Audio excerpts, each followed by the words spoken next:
એક દિવસનો એક છોકરો શિક્ષક બને અને બધા જ વિષયો ભણાવે. આ હું તૈયાર કર્યું. થોડો સમય ચાલ્યું. ગામ લોકોએ ભેગા થઈને વિરોધ અરજી કરી કે સાહેબ સમય આપીને નહીં આવતા અને અમે કહીએ એ પૂનમે આવો. રજા હોય ત્યારે તો એ જાય છે, પણ પૂનમે હાજર નથી રહેતો ને તમે રંગે હાથ પકડો. આવી લગભગ એકાદ મહિનો અરજીઓ ચાલી અને પછી એનાથી મોટો સાહેબ હતો કે આ બધા બહુ વિરોધ કરે છે, હું એ જે આવું. એટલે કીધું કે કયા દિવસે આવ્યું? તો કે આ દિવસે આવો. હવે એ દિવસે પૂનમ, રજાનો દિવસ નહોતો એટલે પેલો તો જતો રહેશે અને સાહેબ આવશે એટલે પછી બધું પૂરું. સાહેબે તારીખ આપી છે. અહીંયા ઉજમબાઈને ખબર પડી ગઈ કે આજ મોટો સાહેબ આવે છે. ગામના લોકોએ બરાબર મોકો જોયો છે. લાજ રહી જાય તો સારું. અને સાહેબ બળદગાડું લઈને ગયા, પાછો વરાડ કર્યો. લાડવા તો ખવડાવવું જ પડે. લાડવા કર્યા.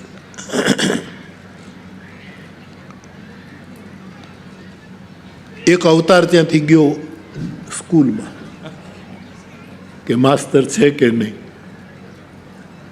રિપોર્ટ કર્યા કે આમ નથી ને ત્યારે જઈએ, નહીંતર પાછું એને ખબર પડશે ને ક્યાંથી આવી જશે ખબર નહીં પડે, આપણા લાડવા હાવ ઝેર થઈ જશે. એક જણો ગયો, નથી, છોકરાઓ ભણાવે છે. બસ તો બરાબર, તો બરાબર.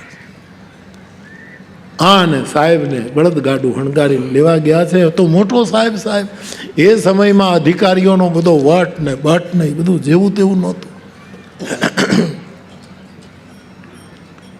ડાકોરના દર્શનમાં મનસુખરામ તદલીન થયો છે, વિગલિત થઈ ગયો. એમ કહું એને ખબર નથી હું ક્યાં છું. અને રણછોડરાયના દર્શનમાં એક રૂપ સધાણ. અહીંયા ઉજમબાઈનો જીવ બળે શું થશે. ખબર મેળવ્યા કે સાહેબ ઉતર્યા છે અને હમણાં પહોંચશે. અને પોતાના ગોખલામાં 2 દીવા ઘીના કરી અને વૈષ્ણવની પત્ની આંખમાં આંસુડા સાથે પુકાર કરે છે, હે બાપ રક્ષા કરજે. અમે તો માં નાશવંત માં, પણ તારી ઇજ્જતનો સવાલ છે. તારી ભક્તિ કુંઠી, કોઈ ભજન નહીં કરે તો ધ્યાન રાખશે. અને સાહેબ એણે પ્રાર્થના શરૂ કરી છે. આરાધ્યો હોય તને જો અમે એકને, તો પકડીને ધોવા છે તારા પાય, વૃષભે ચડીને વહેલો આવજે. રાવત ભગત. અહીંયા પુકાર ચાલે છે. રણછોડરાયમાં માસ્તર તલ્લીન છે. અહીંયા છોકરાઓ સ્કૂલ ખોલી નાખી છે, સફાઈ કરી નાખી છે. અહીંયા સાહેબ આવવાની તૈયારીમાં 2 જ મિનિટ બાકી છે. અને ગામનું ટોળું સાથે સાથ. અને સાહેબ હવે 5 જ મિનિટ ની કટોકટી છે, પણ દેવા વાળો નથી, દુબળો. અને જ્યાં લહેર લાગી છે ઠાકોરજીને સામે, સાહેબ ડાકોરની મૂર્તિ ખળભળી. મને નરસિંહ મહેતાના આખ્યાનમાં બોલવું, એ ગીત ગાવાની ઈચ્છા થાય છે કે સેવક કારજ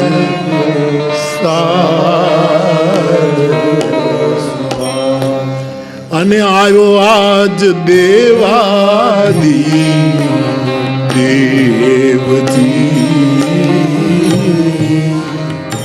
ભાગોળે રે આવી ભૂત, એ લીધું એણે મન સુખનું રૂપજી. ભગત વત્સલ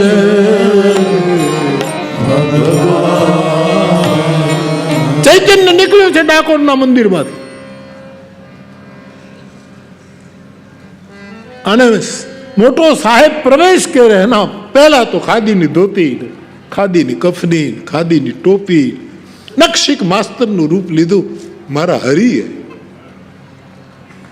અને અહીંયા હજી મોટો સાહેબ દાખલ થાય ત્યાં તો આજ ડાકોર વાળાએ ડાકોરનો ફોટો ખુરશીમાં મૂક્યો. છોકરાઓને એમ થયું સાહેબ કેમ આવી ગયા, ક્યાંથી આવી ગયા, નહીં ગયા હોય અને મોટા સાહેબની કારણ આવ્યું હશે એટલે નહીં ગયા હોય. આવી બધી ભ્રાંતિમાં બિચારા છોકરાઓ એક બાજુથી રાજી થાય, એક બાજુ સાહેબનું વ્રત તૂટ્યું છે, શું હશે. પણ ત્યાં તો આને બરાબર મોટો સાહેબ પ્રવેશ કરવાની તૈયારી, ડાકોર વાળો નીચે બેઠો, એનો ફોટો ખુરશી ઉપર છે, અને છોકરાઓ સામા બેઠા છે. અને ડાકોર વાળો આ છોકરાઓને સ્તુતિ કરાવે. ગામના લોકોએ સાહેબને કીધું કે આ સ્તુતિ મારી નાખે છે. 2 રૂપિયાનો પગાર વધારો સ્તુતિ કરાવી ગઈ. તમારો આવકારે નથી આપતો અને કાંઈ બોલતોય નથી ને તમે ગમન તો જો સાહેબને. પણ સાહેબે કીધું મેં ગાયકવાડ સરકારનો શિક્ષણ વિભાગનો મોટો ઓફિસર છું. પંચાયતના સભ્યો આવી સ્તુતિ મેં ક્યાંય જોઈ નથી. ચૂપ.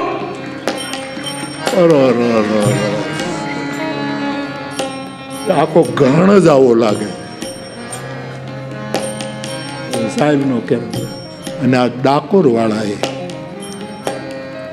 છોકરાઓની સામે માસ્તરના રૂપમાં સ્તુતિ પાડી છે.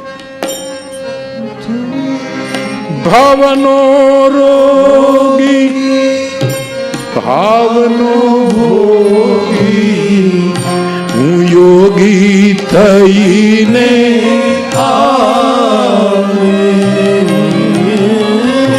ભાવનો ભાવનો ભોગી યોગી થઈને હવે શરણે રહેવું, શરણે રહેવું મારે મરણે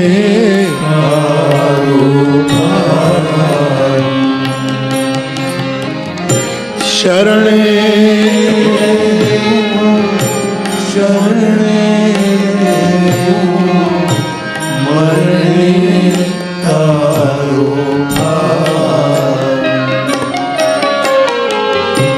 तुझ काज दिल दरवाजो में, तुझ काज दिल दरवाजो जे ખોલ્યો છે હવે નહીં વાસુ.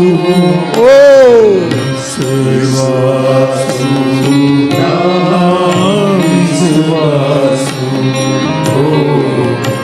વિશ્વાસુ હે મારા સુકારે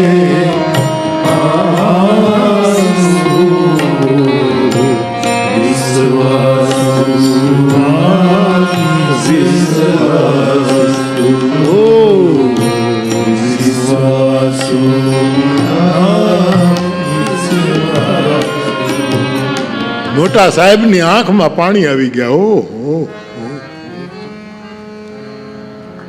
સતયુગની જાણે કોઈ પાઠશાળા ચાલતી હોય એવું. સહનાવવતુ સહનૌ ભુનક્તુ સહ વીર્યં કરવાવહૈ તેજસ્વિનાવધીતમસ્તુ મા વિદ્વિષાવહૈ. ઓમ શાંતિ શાંતિ શાંતિ. ડાકોર વાળો તો અંતર્યામી છે. એને આંખો ખોલી મનસુખના રૂપ. સાહેબ આપ આવી ગયા, મને ખબર નહીં, માફ કરજો, અવિવેક ક્ષમા કરજો. મારા આ વિદ્યાર્થીઓ સહિત ડાકોર વાળો માફી માંગે, ભૂલ થઈ, માફ કરજો. નહીં નહીં નહીં માસ્તર, જરાય ગ્લાની ના અનુભવ. મેં આવી પ્રાર્થના, આવી સફાઈ, આવા વિદ્યાર્થીઓ જોયા નથી. ગામના આગેવાનો કે બસ પતી ગયું યાર, પૂરું થઈ ગયું.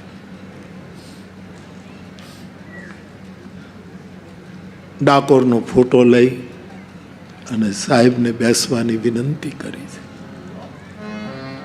હવે એક ગામનો જે સરપંચ હતો એ સાહેબના કાનમાં કહી ગયો કે ખાલી પ્રાર્થના જોઈને પ્રભાવિત થઈને નીકળી ન જાઓ. આ 90% ગામની વસ્તી કાંઈ ગાંડી નથી, ખોટી વિરોધ નથી કરતો. અને તમે આ કાંઈ ભણે છે છોકરાઓ કે નહીં, એ તો કાંઈક એને પૂછો, કૂટ પ્રશ્નો પૂછો. ખાલી પ્રાર્થના સાંભળીને 2 રૂપિયા વધારો કરીને ગયા. અને એને કંઈક એવા પ્રશ્નો પૂછો. છોકરાઓનો તો એક ક્લાસ તો લો તમે. પેલા મોટા સાહેબને એમ થયું કે આના સંતોષ માટે હું એને પ્રશ્ન પૂછું. સાહેબ જે પ્રશ્ન પૂછે છોકરાઓ એનો જવાબ આપે છે. માસ્તર હારતો જાય છે મોટો સાહેબ. હા, સુંદર જવાબ. જેનો છોકરો જવાબ આપે એના ઉપર એનો બાપ ખીચાય કે આટલો બધો ડાયો શું થશે, તારે શું આટલી બધું ભણતર ઉપડ્યું. હવે એના છોકરા જાય ક્યાં? હિરણ્યકશિપુ ખીજાતો જ તો ને સાહેબ. પણ પ્રહલાદે ભક્તિ મૂકી તો શ્રવણમ કીર્તનમ વિષ્ણુ સ્મરણમ પાદ સેવનમ અર્ચનમ વંદનમ દાસ્યમ અને સખ્યમ આત્મ નિવેદનમ. એક આદમીએ કીધું કે સાહેબ એને સીધા સાદા પ્રશ્નો તો અમને નથી આવડતા, એવા તો આ લોકોએ ગોખાવી રાખ્યું હોય અને આને કોકે કહી દીધું છે અમારામાંથી જ કોક ફૂટ્યો છે, એક અવતાર ખોટો સાબિત થયો છે. એને કયા એવો લાગે છે, નહીં તો આવે ક્યાંથી? તો ડાકોર જાય છે અને સાંજે જ આવે છે. પણ આ કોક ફૂટ્યું છે ગામમાંથી. સાહેબ સીધા સાદા પ્રશ્ન નહીં પૂછો. હવે આને થયું ગામ લોકોના સંતોષ ખાતર, અને જે સવાલ પૂછે એનો જવાબ જે મળતો એમાં પેલા શિક્ષણ અધિકારીનો આમ આમ આમ ગર્વ ગળવા માંડ્યો હતો. આમ તો પલળી ગયો હતો, ભીનો થઈ ગયો હતો, આંખમાં આંસુ આવી ગયા હતા, રોમ રોમમાં પુલકિત ભાવ અને આંખોમાં આંસુ પડતા હતા. પણ થયું કે આના સંતોષ ખાતર, અને થોડોક તો પાછો અહંકાર હોય ને અધિકારનો, કે મારા આટલા સવાલોના જવાબ. હવે એણે સાહેબ બીજા ધોરણનું બાળક એને ઊભો કર્યો અને 7મા ધોરણનો પ્રશ્ન પૂછ્યો કસોટીમાં. ગામના લોકો બહુ રાજી ગયા કે હવે પાકું હવે હવે આવ્યું તારું.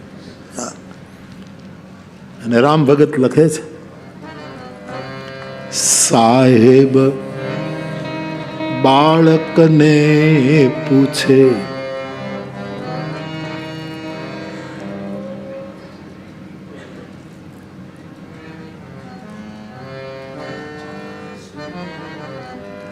સાહેબ બાળકને પૂછે રામે માર્યો કંસ.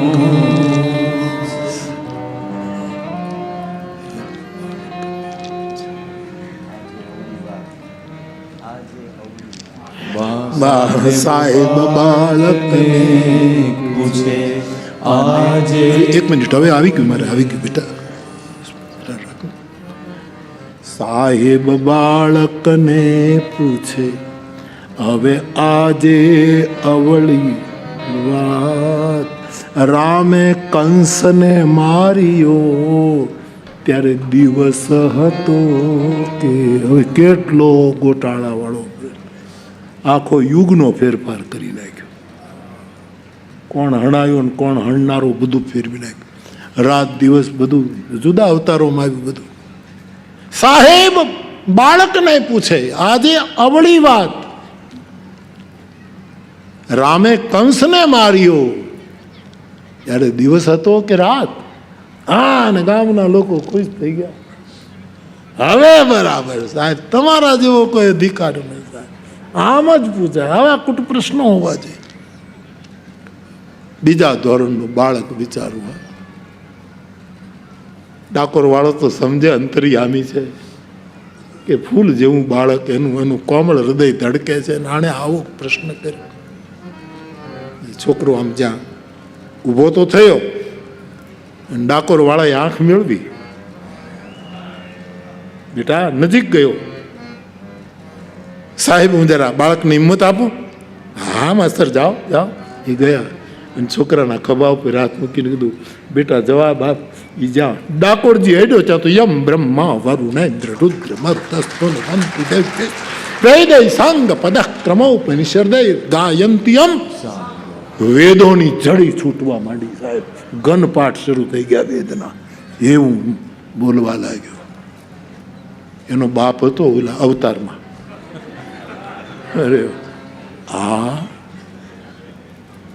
પેલા તો ધાણી ફૂટ બોલે. સાહેબ શ્લોકો ગોખાવેલા છે. આ માસ્તરો બહુ હોશિયાર હોય, માસ્તર જાત બહુ ગણતરી વાળી હોય. આ બધું ગોખાવેલું છે. તમે પ્રશ્ન પૂછો એનો જવાબ નથી. આ તો યમ બ્રહ્માન બધું જુદું જુદું કાઢવાને ગોખેલું છે. હજી કહેશો તો બીજું આખું ગોપી ગીત ગાઈ નાખશે. હા, રામ રક્ષા સ્તોત્ર ગાય ને જેટલું આવડશે એટલું ગાઈ નાખશે. તમારો મૂળ પ્રશ્ન આને એમ થયું કે આને આવ્યો છું તો આને આ ગામના બધાને એક વખત શાંતિથી આને પ્રશ્ન પૂછ્યો છે. સાહેબ બાળકને પૂછે આજે અવળી રામે કંસને માર્યો ત્યારે દિવસ હતો. પણ જ્યાં તો આંખમાં તેજ આવી ગયું છોકરાને. ડાકોર બોલું જ્યાં આઈડો આંખની આંખ મળી. હા, અને વિનમ્રતાથી માથું હલાવીને બીજા ધોરણનું બાળક શિક્ષણાધિકારી સાહેબને જવાબ આપે છે કે બાળક કહે ભૂલ્યા તમે. સાહેબ માફ કરજો, તમારી ભૂલ ન થાય પણ થોડુંક કંઈક. બાળક કહે ભૂલ્યા તમે, કૃષ્ણે માર્યો કર્મ, રામે તો વિનાશ કર્યો ઓલા રાવણ કુળનો.